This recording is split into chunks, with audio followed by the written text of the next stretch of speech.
අපි ගලව ෂොට් එක දෙමු හරියද? අතාරින්නේ කොහොමද කරුම්.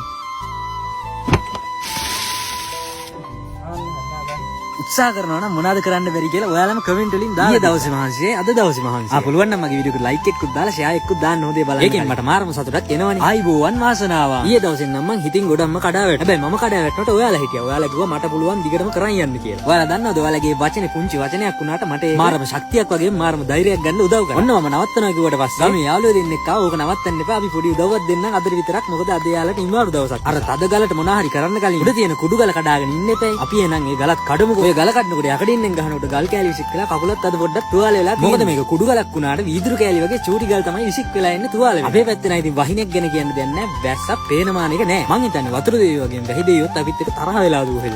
මේ ඔයාලා ඉල්ලුවනේ අපේ ගමේ ලස්සන තැන් පෙන්නන්නේ. ඔයාලට ඔෆිෂියල් කියලා එකම YouTube channel එකක් තියෙනවා. ඒක විතරයි මගේ YouTube channel එක. ගිහලා subscribe කරලා වීඩියෝ එකක් බලලා like එකක් දාලා අනිවාර්යයෙන්ම comment එකක් දාගෙන යන්න. මේ හොරගෙඩියෝ කතාවෙන් කොහොම හරි ගලත් කඩාගත්ත නේද කුඩු ගල. මේ කඩාගත්ත ගල් ටික තමයි උඩට ගන්න. මේ යාළුවන්ගෙන් මට පුංචි උදව්වක් ඕනේ. ඉස්සලා ලොකු ගල් කෑලි ටික බකට්ටකට අතින් දාගෙන ඉන්නේ. ඒක ගැම්මෙන් කිව්වනේ.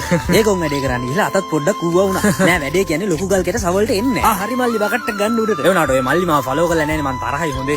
ඔයාට තමයි කිව්වේ ඔය බලන් ඉන්නේ මන් දිහා. ඒක නෙමෙයි දැන් ලොකුම ප්‍රශ්නයක් වෙලා තියෙන්නේ මේ ළිඳ ඇතුලේ පට්ටම රස්නයක් තියෙන්නේ. මොකද මේ පැත්තට වහින්නෙත් නෑ. අනික එල්ලිනෝ සීන් එක හොඳටම බලපාලා වගේ මං හිතනවා. රයාලෝ දෙන්නත් මට මාරම උදව්වක් දුන්නා. පට්ටම ස්තුතියි දෙන්නට. මේ හොරගෙඩි වලගෙන් දෙයක් අහන්නද? දැන් ඔයාලා දකින්න විදිහට කොච්චර ගැඹුරක් ඇතිද මේ ළිඳේ? මේ පූල් පස් බකට්ටක් ගන්න අමාරුයි. මොකද ගැඹුරුයිනේ. වැඩේ ඉවර නෑ. දැන් තමයි හොඳම හරිය. ඊට කලින් ලයික් එකක් දාලා ෆලෝ කරලා තියෙන කියලා බලන්න පොඩ්ඩක්. දැන් අපි අර නපුරු ගලට ගේමක් දෙමු. යාළුවෝ දෙන්නත් ගෙදර ගියා. දැන් මං තනියම තමයි මේ ගලට ගේමක් දෙන්න හදන්නේ. එහෙම කියලා අතාරිනවද නෑ. කොහොම හරි මේ ගේම ගහන්නම ඕනේ. ඒකට මට ඕන වෙනවා දර වගේම ලොකු කොට. ඒකට පුරුණ පොල්ලතුත් ඕන වෙනවා. හෙට හෝ අනිද්දා තමයි මේකේ ඔක්කොම විස්තරය දැනගන්න පුළුවන්. අද නම් අනිවාර්යයෙන්ම කමෙන්ට් එකක් ඕනේ ඔයාලගෙන්. හැම එකකටම වගේ මම රිප්ලයි කරනවා. මගේ ආසම් වේදේ තමයි කමෙන්ට් කියවන්නේ. එහෙනම් මගේ සහෝදර සහෝදරියෝ ඔක්කොටම උතුරන්නම හරියන්න ඕනේ. බුදුසරණයි ජේසු පීඨයි දෙවි පීඨයි පරිස්සමින් ඉන්න.